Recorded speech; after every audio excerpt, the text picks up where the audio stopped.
హనుమకొండ జిల్లా పరకాల కూరగాయల మార్కెట్లో ఓ రైతు పండించిన వంకాయలను రోడ్డుపై పారబోసి నిరసన తెలిపాడు. కిలో వంకాయలు 40 రూపాయలకు కొంటామని వ్యాపారులు చెప్పడంతో జయశంకర్ భూపాలపల్లి జిల్లా చిట్యాల మండలం ముత్తినిపల్లికి చెందిన రైతు ప్రభాకర్ వంకాయలను మార్కెట్కు తీసుకువచ్చాడు. తీరా వచ్చాక కిలోకి 10 రూపాయలు చెల్లిస్తామని చెప్పారు వ్యాపారులు. వ్యాపారుల తీరుకు ఆవేదన చెందిన ప్రభాకర్ వంకాయలను రోడ్డుపై పారబోశాడు.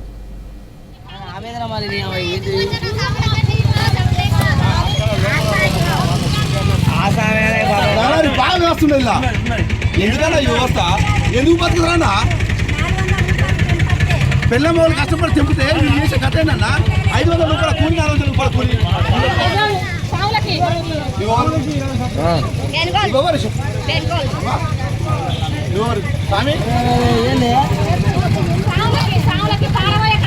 ఆవేదన మరి